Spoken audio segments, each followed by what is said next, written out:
Stamattina ti sei riferito al rimpianto della giraffa. Ci sono diversi modi per dire scusa a qualcuno? Mi piacerebbe sapere quali sono. Ok, vediamo cosa intendo per il rimpianto della giraffa. Pensa a qualcosa che hai fatto, che vorresti non aver fatto. E ricorda meglio che puoi come ti sentivi quando hai detto o hai fatto ciò che hai fatto. Cosa hai fatto che vorresti non aver fatto dopo che l'hai fatto? Dammi un esempio di cosa ti sei detta quando l'hai fatto. Ne ricordi qualcuno?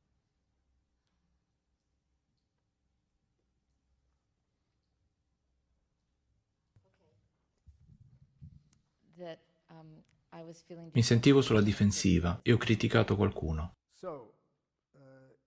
Quindi hai detto una cosa a una persona che non vorresti aver detto. Cosa hai detto a te stessa quando l'hai fatto? Sul momento mi sentivo sulla difensiva. No, voglio sapere concretamente. Per questo esercizio devo sapere concretamente cosa hai detto a te stessa quando non ti è piaciuto il tuo comportamento. Questo è importante per rispondere alla domanda sul rimpianto giraffa. Molto importante per identificare cosa ti sta dicendo il tuo educatore interiore. Tutti noi abbiamo un educatore interiore, le cui funzioni sono quelle di educarci quando siamo meno che perfetti. Molti di noi fanno l'errore di mandare l'educatore interiore a una brutale accademia di sciacallese per educatori interiori. È importante essere coscienti di come il nostro educatore ci parla. Ecco perché ti sto chiedendo, quando hai parlato a tuo marito, come il tuo educatore interiore ha cercato di educarti? E cosa ha detto di te su come ti sei comportata? In quel momento o più tardi? Entrambi. Il momento in cui mi sono sentita pentita o dispiaciuta è venuto dopo. In ogni punto, cosa hai detto a te stessa su ciò che avevi fatto? Ho detto, sono una persona cattiva. È sufficiente. Il tuo educatore interiore cerca di educarti attraverso la penitenza, per farti odiare te stessa per quello che hai fatto. Implica che esista qualcosa come una persona cattiva. Scusarsi da quell'energia è da sciacallo. Ogni scusa che nasce dal pensare di aver fatto qualcosa di sbagliato non porterà niente di buono né a te né all'altra persona. Sei con me fin qui? So che sembra brutto. Sì, sembra brutto. Io voglio che tu senta dolore in questa situazione, ma voglio che tu senta un dolore dolce. Un dolore dolce che ti fa imparare senza odiare te stessa. Se un pensiero dice che sei una persona cattiva, è un brutto male, è un male punitivo. Primo, ti renderà difficile imparare. E anche se impari, viene dall'odio di se stessi, quindi ogni cambiamento avrà un prezzo alto. Quindi, questo era il tuo educatore interiore. Era lui che parlava e diceva che sei una persona cattiva. Abbiamo imparato oggi che tutti i giudizi sono espressioni di bisogni, giusto? Quindi cosa ti vuole dire il tuo educatore interiore? Ha tanto bisogno che tu impari da quanto è successo, in un modo che serva alla vita. Significa che il suo linguaggio fa schifo. Non vogliamo sentire ciò che pensa di noi l'educatore interiore. Vogliamo sentire il bisogno non soddisfatto, che crea la nostra attenzione. A quale bisogno non soddisfatto si sta riferendo il tuo educatore per come ti sei comportata?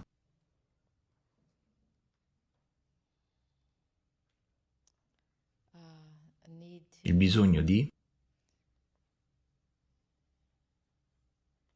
essere in relazione con l'altra persona? Il bisogno di che tipo di relazione? Comprensione reciproca? Rispetto? Non ha soddisfatto il tuo bisogno di rispettare e capire l'altra persona. Come ti senti quando quel bisogno non è soddisfatto?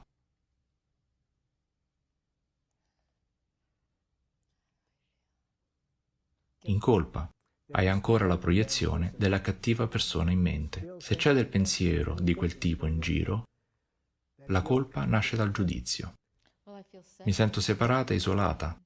Ma quale emozione provi nel non soddisfare i tuoi bisogni? Per la comprensione e il rispetto.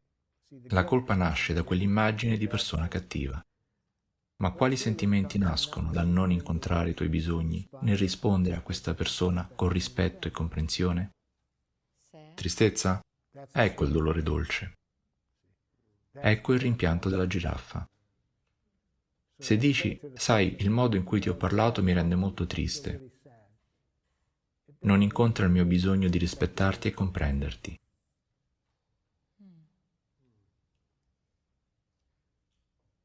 Vedi, non ci sono immagini di persone cattive. Sono triste. Non ho soddisfatto il mio bisogno di rispettarti e comprenderti. Chiedi a questa persona cosa preferisce sentirsi dire.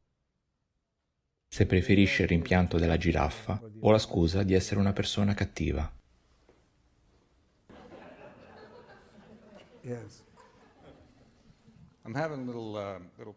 Ho un problema nel trovare una crepa in questo modello. Pare che ciò di cui abbiamo parlato sia a livello dei sentimenti. Tutto sembra, sto interpretando comunque, ad un livello mentale, un livello emozionale. Credo di agire molto di pancia e sto cercando di scendere a quel livello in qualche modo. Ho bisogno di aiuto in questo. In pratica, come posso usare queste tecniche nella mia vita quotidiana?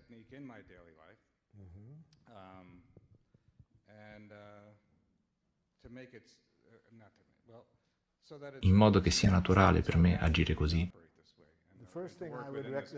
La prima cosa che raccomanderei è cambiare la parola naturale in abituale. Cambia la parola naturale in abituale. Penso che questo processo sia più naturale di quanto pensiate. Gandhi disse che è molto pericoloso mischiare la parola naturale e abituale. Dice che ci hanno insegnato e abituato a comunicare in modi del tutto innaturali. Non riesco a pensare a un modo più naturale di comunicare che dire cosa è vivo in noi, ciò che si sente e di cui si ha bisogno. Ma quando mi sento dire no sembra ok per me. Cosa intendi per ok? È ok dire no? Come intendi quello che intendo io? Andiamo avanti e indietro? Sì, fammi essere più preciso. Quando dici no,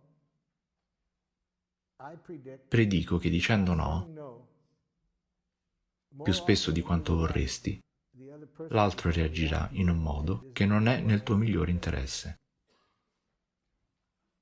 Ma se dici il bisogno che c'è dietro il no, è meno probabile che accada. Se ho capito quello che vuoi dire, l'idea è comunicare in un modo che l'altra persona risponda nel mio migliore interesse? Dico che l'obiettivo del processo è soddisfare i bisogni di tutti, e i bisogni si incontrano quando si dà volontariamente, senza motivazioni coercitive. E sto dicendo che quando dici no, aumenta la probabilità che i bisogni di entrambi non vengano soddisfatti. Se dici il bisogno che ti trattiene dal dire sì, ci saranno più probabilità che i bisogni di tutti siano soddisfatti.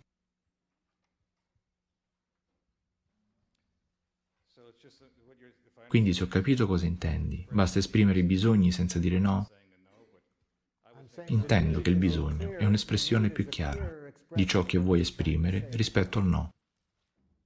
Diventi più chiaro, più connesso alla vita, se dici il bisogno che ti trattiene dal dire sì, piuttosto che dire no. Ed è meno probabile che venga scambiato per un rifiuto, o essere sulla difensiva. Dire solo no rende più probabile avere diverse interpretazioni che non sono nel tuo interesse. A volte, quando non sento un no, faccio attenzione che non sia una risposta passiva-aggressiva a quello che potrei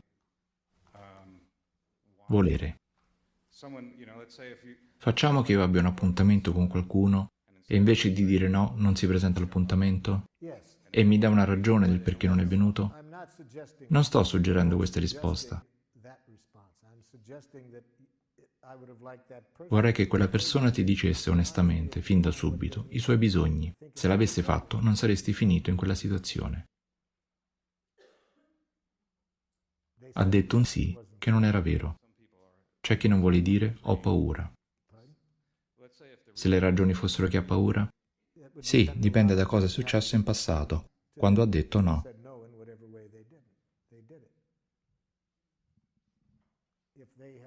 Se non ha ricevuto una risposta empatica in passato, avrà forse paura ad essere onesta adesso. Vedo il valore di tutto questo, davvero. Immagino sia l'idea che sia una cosa dolce e sensibile a cui non sono abituato.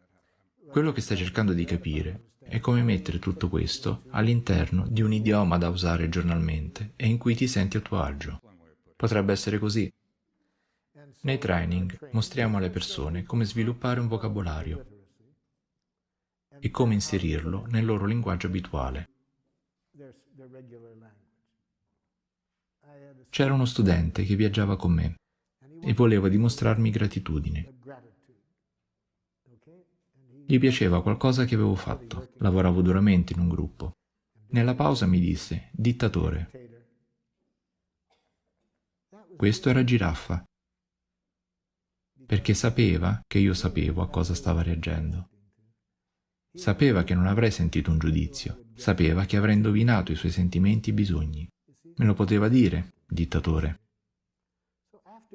Una volta che sappiamo come identificare i nostri bisogni, sentimenti, richieste, possiamo inserirli in un linguaggio che ci connetta con le persone con cui parliamo. Ma a questo stadio, il primo giorno, sto ancora lavorando nel farvi capire cosa sono i sentimenti, i bisogni, perché se non lo capite sarà difficile inserirlo nel vostro linguaggio. Credo di essere uno sciacallo newyorkese da recuperare. Sto avendo l'impressione che le scuse non siano veramente il miglior servizio per essere una giraffa e vorrei sapere se puoi modellare per me un modello per non mancare il bersaglio, peccare coraggiosamente. Se ricordi, prima ho fatto l'esempio dove la persona diceva mi sento triste, vorrei aver risposto con maggior comprensione di quanto abbia fatto. Quindi non usi la parola mi dispiace. Non è tanto la parola mi dispiace quello che cambia, è l'idea che abbia fatto qualcosa di sbagliato, e quel pensiero è il problema. E il mi dispiace segue quel pensiero. Non è solo il mi dispiace. Dico sono triste se sono triste. Mi dispiace non significa nulla in pratica. Le persone possono dirlo e non sentire niente.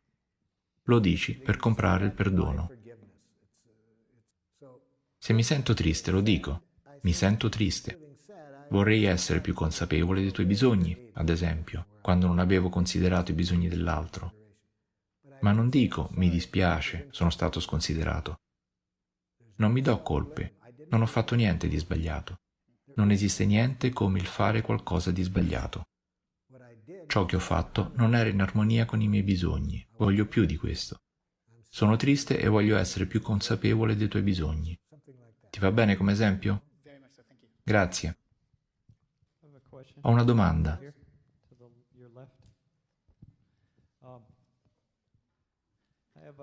Mi trovo in una situazione con la mia partner. Molte volte, quando ci incontriamo, discutiamo molto. Ho questo bisogno. Dicevi prima che non è appropriato dire che vorresti sia felice. Non ho detto che è inappropriato, ma che non è fattibile. Giusto, è ciò che lei dice sempre. Se mi dici di essere felice, dimmi le azioni da fare per esserlo. Quello lo posso fare. Se mi dici un'azione che prevedi che se la faccio sarò felice, mi aiuterà. Dimmi l'azione, non dirmi sii felice. Non dirmi di avere fiducia in me stesso. Dimmi cosa vorresti che faccia per avere quella fiducia. L'azione mi porterà là, ma il solo dire come devo sentirmi mi mette in un legame paradossale.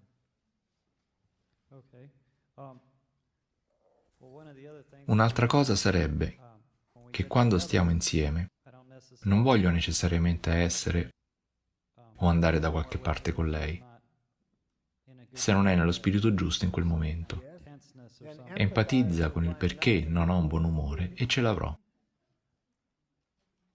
Ma dirmi che devo essere di umore migliore per stare con te mi mette un umore peggiore.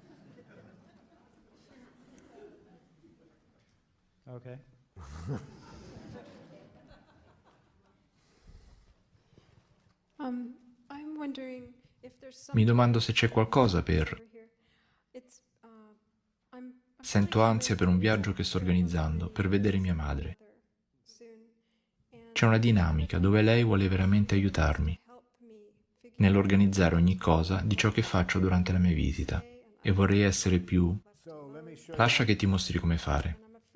Temo che parlarle renderà la cosa molto più difficile. Ti mostrerò un modo per divertirti se le cose peggiorano. Lascia che ti mostri la prima cosa da fare, se vogliamo che una persona consideri un altro comportamento rispetto a quello che ha. Comincia mostrandole che ciò che fa è la cosa più preziosa che possa fare. In questo modo, empatia. Empatizza con l'intento e il comportamento di tua madre.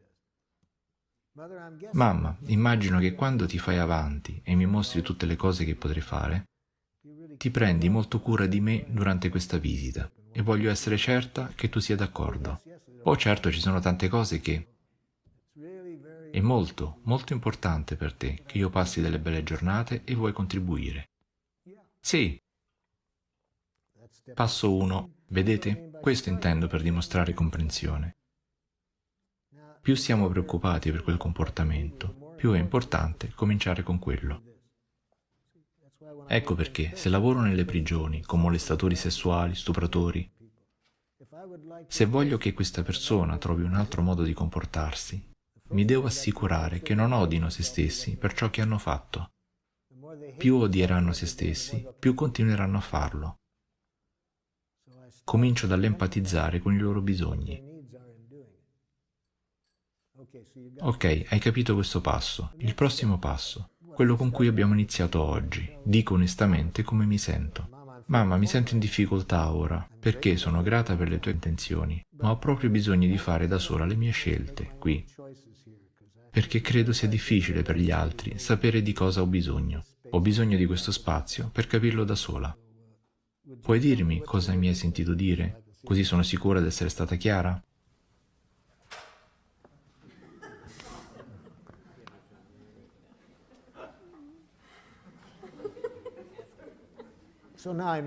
Ora so che non mi ha ascoltato. Ora so che la madre non ha sentito i bisogni. Forse ha sentito un rifiuto. Forse ha sentito che lei non ha valore. È importante che io non pensi che la sua reazione sia dovuta a quello che ho detto. Se esprimo sentimenti e bisogni, è impossibile che qualcuno reagisca così dopo averli ascoltati. È come ricevere un dono. Avrebbe gli occhi di un bambino quando riceve un dono da Babbo Natale. Non somiglia a ciò che la madre sta facendo ora. Mamma, puoi dirmi cosa mi hai sentito dire? Tu non mi vuoi. L'ha sentito come un rifiuto, mamma? Certo, cosa avrei dovuto sentire? Grazie per avermi detto di sentire un rifiuto, mamma. Notate, non ho detto, non è quello che ho detto. Se volete che le persone non vi fraintendano, non dite mai non hai capito. Non dite non è quello che ho detto. Dite grazie per avermi detto cosa hai sentito. Vedo che non sono stata chiara. Ci riprovo, mamma. Dato che apprezzo molto la tua volontà di aiutarmi, ma ho bisogno di chiarire me stessa e organizzare il mio tempo. Puoi dirmi cosa mi hai sentito dire? Pensi che non sia abbastanza intelligente per aiutarti? Grazie per avermi detto cosa hai sentito, mamma. Vorrei tu lo sentissi in modo diverso. Vorrei solo che tu ascoltassi i miei bisogni. Ho un grande bisogno di fare le cose da sola e organizzare il mio tempo. Puoi dirmi cosa hai sentito? Hai bisogno di chiarire a te stessa cosa vuoi e organizzare le tue cose. Grazie, mamma. Visto com'è facile creare empatia con uno sciacallo? Bastano 3 tirate d'orecchie e l'ho ottenuta. Ci sono anche sciacalli da 8 tirate.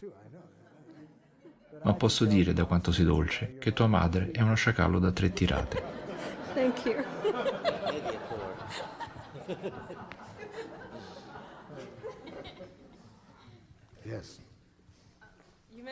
Hai accennato al gioire della sofferenza. Lo puoi rielaborare? Sì, è molto importante, grazie per averlo ricordato. Ok, un vostro amico vi dice questo. Non sono niente. Non riesco mai a niente, a 45 anni faccio l'assistente. Mio fratello è a capo della sua impresa, mia sorella è avvocato di alto livello. E io non sono niente. Per gioire della sofferenza di questa persona, dobbiamo liberarci da 2 tipi di responsabilità. Primo, non siamo causa di questo dolore. Dobbiamo liberarci di questo, specialmente se ci vuole convincere che siamo causa del suo dolore. Se comincia a dire «e tu sei colpevole per tutto questo». Specialmente quando la persona parla così, non dobbiamo pensare di aver causato il suo dolore, perché non puoi essere causa di dolore psicologico. In questo caso lui non diceva così, quindi è più facile liberare noi stessi dal sentirci responsabili. Ma la seconda è la più difficile.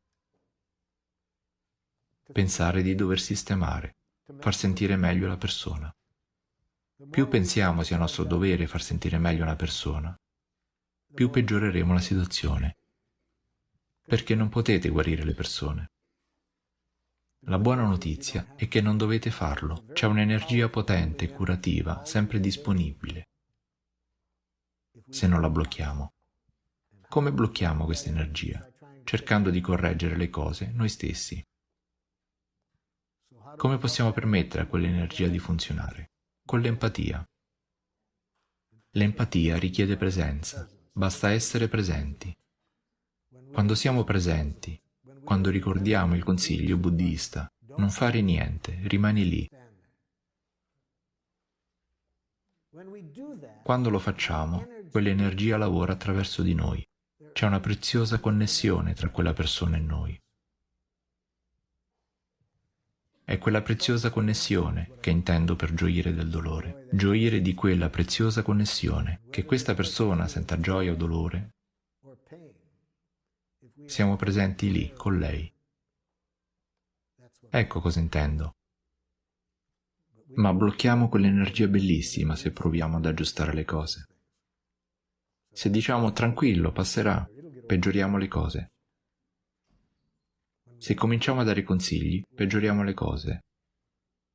Come funziona? Ti senti molto scoraggiato, vorresti aver realizzato di più nella vita di ciò che hai fatto. Sì, avevo tutte le opportunità. E ora guardami, non ne ho sfruttata nessuna. Sei molto scoraggiato, frustrato e vorresti tanto usare diversamente alcune cose che hai. Sì, vedete, sono solo presente. Non cerco di guarirlo.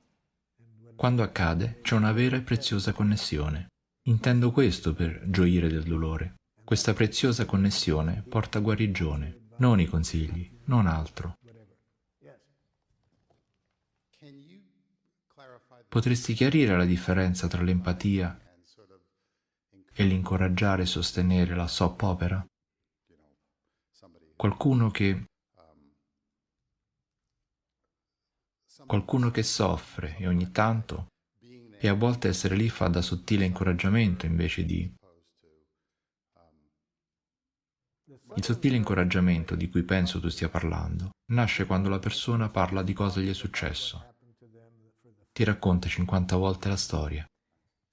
Se l'ascolto veramente, non sento cosa dice nel passato, perché so che più parla del passato, più gli sarà difficile guarire. Quindi interrompo, ma interrompo per portare la conversazione alla vita. Se parla del passato, la interrompo e chiedo: scusa, sembra che ora tu ti senta ancora ferita, perché il tuo bisogno di rispetto non viene soddisfatto.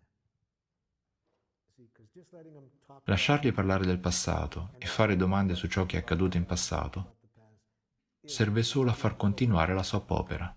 Quindi interrompo se parla del passato, perché non c'è guarigione nel parlare del passato. Guariamo se parliamo di cosa è vivo in noi in questo momento, stimolato dal passato, ma che c'è adesso. E quando mi connetto a quel livello, non continuano a parlare, guariscono. L'ultima domanda, poi passiamo al tema che vorrei approfondire prima di concludere.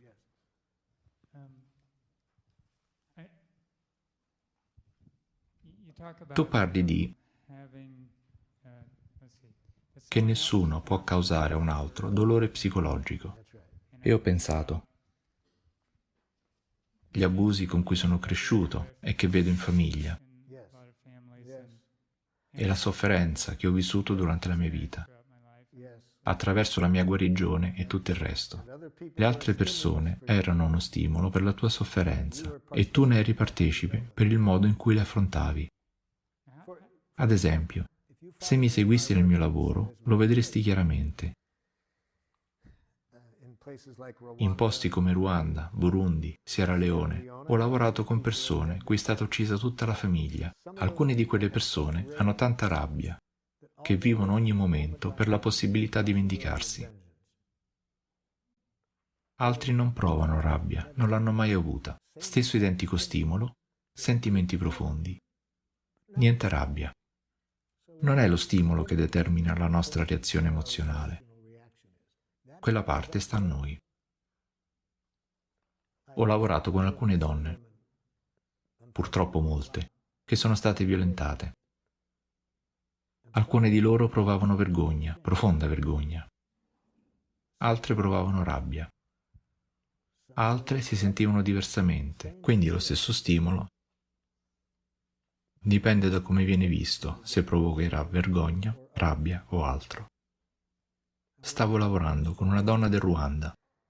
Sentì i suoi 3 figli mentre venivano uccisi, perché lei si era nascosta in tempo sotto il lavello. I figli non fecero in tempo e furono uccisi. Li sentì suo marito mentre veniva ucciso e il fratello. Dovette stare nascosta per 11 giorni per salvarsi la vita, perché gli assassini rimasero in casa dopo aver ucciso la famiglia. Questa donna aveva sentimenti profondi. Nemmeno una volta provò quella rabbia che chiede vendetta. Mise tutti i suoi sentimenti nel prevenire che questo accadesse a qualcun altro. Il modo in cui vedeva la cosa la portò a prevenire che questo accadesse ad altri. Venne ad un mio workshop per capire come gestire la rabbia che la sua tribù aveva verso di lei. Erano furiosi con lei, perché non era d'accordo a vendicarsi uccidendo gli altri. Stesso stimolo. Reazione molto diversa. Ok, quindi ho avuto questo stimolo e in qualche modo ho imparato a gestirlo, nel modo in cui ho potuto, e ora sto imparando a farlo diversamente. La cosa peggiore non è cosa tu abbia fatto, ma che ci fosse qualcosa di sbagliato nella tua scelta. Non c'è un modo giusto o sbagliato. Sto dicendo che qualsiasi cosa ci capiti, l'altra persona è responsabile per ciò che ha fatto. Non dico che l'altro non ha responsabilità. Questa è la mia domanda sulla responsabilità. Quella persona è responsabile di cosa ha fatto e perché l'ha fatto. Noi siamo responsabili per come gestiamo la cosa.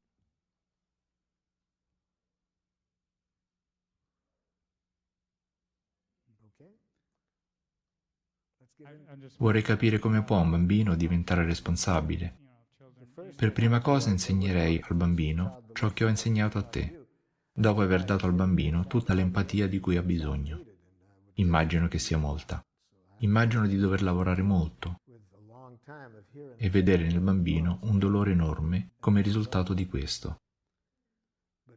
Ma poi nel tempo vedrei che questo bambino ha del dolore creato da come gli altri lo vedono.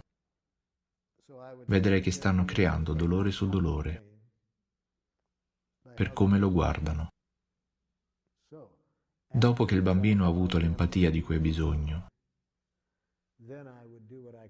lo porterei a vedere le cose in un modo che non crei un dolore inutile a se stesso.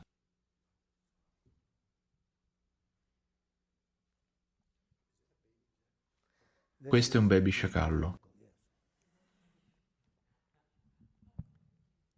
Ciò che vorrei fare nel tempo prezioso che rimane è lavorare con una parte importante della giraffa, perché non vorrei che aveste l'idea che la comunicazione non violenta sia interessata solamente nella risoluzione dei conflitti, perché è interessata allo stesso modo alla celebrazione. Come celebriamo la vita. La parte per cui ho ottenuto i 10 minuti prima della fine è, da un certo punto di vista, la più importante, perché è dove troviamo l'energia per rimanere giraffe, in quello che spesso è un mondo sciacallo. È molto difficile fare questa trasformazione radicale verso la nostra vera natura, in molte situazioni se non abbiamo tanta energia. Da dove arriva questa energia? L'energia viene dalla celebrazione. Che tipo di celebrazione? Viene dal dire grazie in giraffese. Vediamo adesso come noi possiamo celebrare dicendo grazie in giraffese, esprimendo gratitudine in giraffese. Prima vorrei ricordarvi come dice grazie lo sciacallo. Hai fatto un bel lavoro con quel report. Sei davvero una persona gentile. Sei una brava ballerina. Capite perché sciacallo? Giudizi moralistici. I giudizi moralisti positivi sono violenti, quanto quelli negativi, dal mio punto di vista. Rinforzano l'idea che il negativo esista. Se dico sei gentile, implico che esista qualcosa come una persona scortese. Implico anche che io giudico e so la differenza. Niente più elogi e complimenti, specialmente quando li intendete come premi. È la disumanizzazione più totale, usare il grazie come premio. Usarlo per cercare di rinforzare qualcosa, per spingere la persona a continuare a farlo. Cosa succede in una scuola di addestramento per cani? Premi e punizioni. Dare un complimento a un premio per rinforzare un comportamento è come dare a un cane qualcosa da mangiare per rafforzare qualcosa. Non siamo fatti per quel trattamento. E distrugge la bellezza del grazie. Quando la gente si chiede, questo viene da quell'energia? Ma funziona! Cosa funziona, sciacallo? Studi nel management dicono che se i manager fanno complimenti ai dipendenti, la produzione aumenta.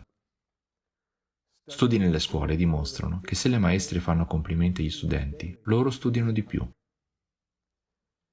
Sciacallo, dai un altro sguardo alle ricerche. Vedrai che funziona solo per un breve periodo di tempo, finché le persone non vedono la manipolazione. E allora non funziona più. E distrugge la bellezza del grazie. Perché ora non puoi neanche più fidarti della gratitudine, senza chiederti se è usata come rinforzo, come premio. E se volessi migliorare l'autostima dell'altro, cosa c'è di male? Sciacallo, vedi l'ironia in tutto ciò? Cosa?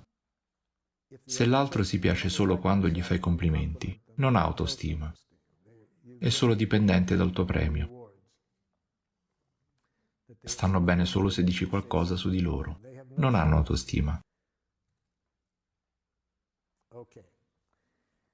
Come dice grazie una giraffa? O gratitudine? Primo, ci sono 3 cose legate alla gratitudine espressa da una giraffa, che ci danno l'energia per continuare ad essere una giraffa. La prima cosa in un'espressione di gratitudine giraffa è che si porta l'attenzione dell'altro a ciò che ha fatto di concreto, che ha reso la vita più bella per noi. Questo è ciò che dobbiamo fare ogni giorno. Dobbiamo portare la nostra attenzione e la nostra coscienza al potere che ognuno di noi ha di rendere la vita più bella. Ognuno di noi è una centrale di energia. Abbiamo parole che hanno il potere di rendere meravigliosa la vita degli altri. Possiamo toccare le persone in modi che possono rendere la vita meravigliosa. Possiamo dare servizio alle persone. Siamo centrali di energia. Più ci ricordiamo di questo,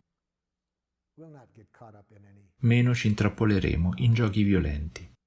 Perché dovremmo usare la nostra energia, se non per rendere la vita meravigliosa, quando ci ricordiamo di avere questo potere? Questo lo dovremmo chiarire nelle espressioni di gratitudine. La cosa specifica che la persona ha fatto, non vaghe generalità. Per esempio, una donna di Ginevra, in Svizzera, venne da me alla fine di un workshop e mi disse: «Sei brillante». Dissi: «Non aiuta». Disse: «Cosa intendi? Mi sono sentito chiamare in diversi modi in vita mia, davvero. Alcuni positivi, alcuni molto meno che positivi. E non ricordo di aver imparato niente di valore da qualcuno che mi dice come sono. Credo ci sia un valore di informazione pari a zero nel dire cosa sei. È un grande pericolo, potresti crederci. È pericoloso credersi intelligenti, quanto credere di essere stupidi. Entrambe ti riducono ad una cosa. Siamo molto di più di entrambe le cose. Ma vedo nei tuoi occhi che vuoi esprimere della gratitudine. Sì, e io voglio riceverla, ma non aiuta sentirmi dire cosa sono. Cosa vorresti sentire? Cosa ho fatto che ti ha reso la vita più bella? Beh, ma sei così intelligente. No, non aiuta. Non aiuta. Cosa ho fatto? Ah, ho capito. Apri il quaderno e mi mostra 2 cose che avevo detto. Le aveva evidenziate con una stella. Questo mi aiuta, ok. Mi aiuta a sapere che in qualche modo, dicendo quelle 2 cose, ho reso migliore la vita di questa persona.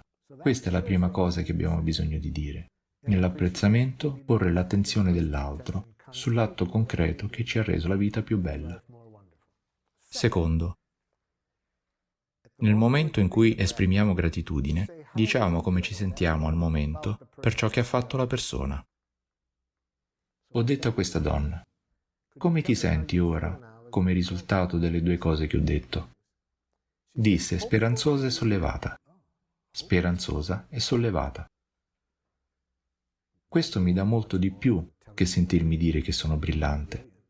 Solo sapere che in qualche modo, dicendo quelle 2 cose, ora questa persona si sente speranzosa e sollevata.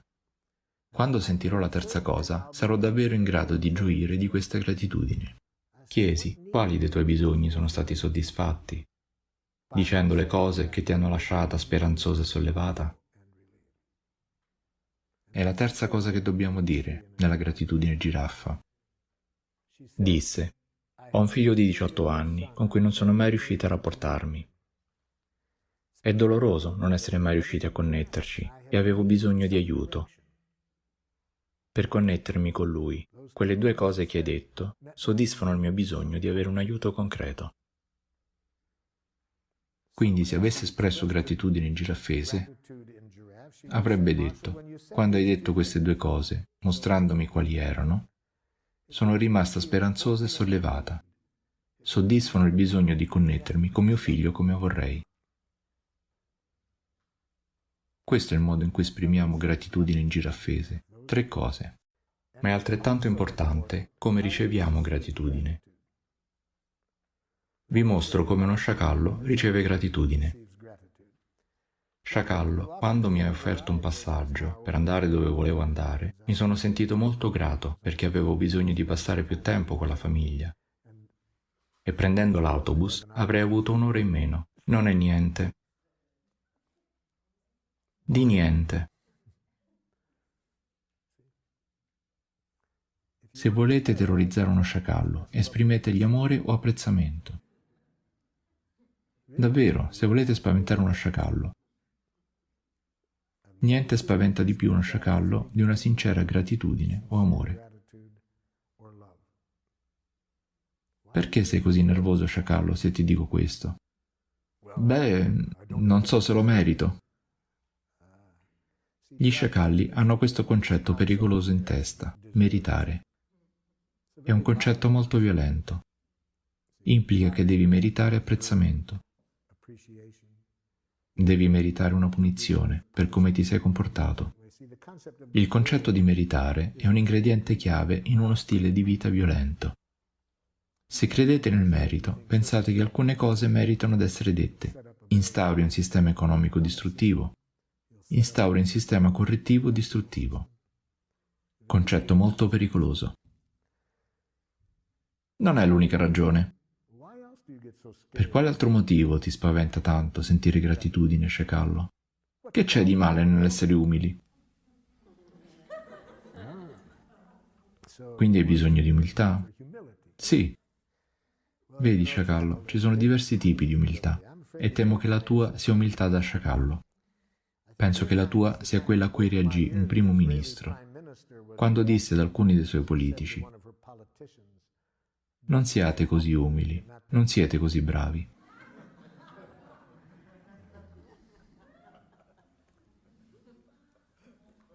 Ma la ragione principale per cui credo che ci spaventi così tanto ricevere gratitudine è meravigliosamente e poeticamente descritto in Un corso in miracoli, dove dice: è la nostra luce, non la nostra ombra, che ci spaventa di più. Essere educati nel modo sciacallo di odiare se stessi, pensare ci sia qualcosa di sbagliato in noi. È un grande salto vedere davvero quello che stavo dicendo, che abbiamo l'enorme potere di rendere la vita meravigliosa. E non c'è niente che amiamo fare di più che esercitare quel potere. È molto difficile fare questo salto, ma si può fare. Questo è il modo di esprimere gratitudine, osservazione, sentimento e bisogno, lo stesso vocabolario. Assicurarsi che la celebrazione venga dal cuore e mai premiare, lodare o fare complimenti. Qualche ultimo commento o domanda prima che il tempo finisca? Sono grato per il tempo e l'attenzione che mi avete prestato.